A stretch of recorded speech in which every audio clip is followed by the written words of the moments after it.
জবান থেকে 3টা গুনাহ সরায়া দাও, মিথ্যা বলা বন্ধ করে দাও, গীবত করা বন্ধ করে দাও, গালাগালি বন্ধ করে দাও। এরপরে 3টা নেক আমল চালু করো। 1 নম্বরে হাঁটতে চলতে উঠতে বসতে কার জিকির করব? 1 নম্বরে আল্লাহর জিকির। আল্লাহর জিকির, আল্লাহর নামের তাসবিহ পড়ো। সুবহানাল্লাহি ওয়া বিহামদিহি সুবহানাল্লাহিল আযীম, সুবহানাল্লাহি ওয়া বিহামদিহি সুবহানাল্লাহিল আযীম। পারা যাবে নি? আল্লাহ আমাদের কবুল করেন।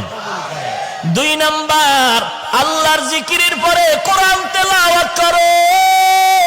আল্লাহর কোরআনের তেলাওয়াত, আল্লাহ পাওয়ার যত মাধ্যম আছে এর মধ্যে 2টা মাধ্যম বড় মারাত্মক গভীর।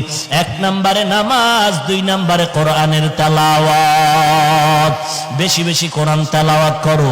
যদি কেউ বলেন হুজুর কোরআন তেলাওয়াত জানি না, কোরআন শরীফের যে কোনো সূরা পারেন ওটাই পড়তে থাকেন আর কোরআনটা শিখার জন্য চেষ্টা করেন। দৈনিক 1 ঘন্টা সময় মাদ্রাসার কোনো হাফেজ সাহেব অথবা মসজিদের ইমাম সাহেব, মুয়াজ্জিন সাহেবকে সময় দেন। ফজরের নামাজের পরে 1 ঘন্টা, না হয় এশার নামাজের পর ঘুমের আগে 1 ঘন্টা সময় দেন। 2-3 মাসের বেশি লাগবে না আল্লাহর কোরআন শিখার জন্য। 1 নম্বরে জিকির করো, 2 নম্বরে কোরআনের তেলাওয়াত করো।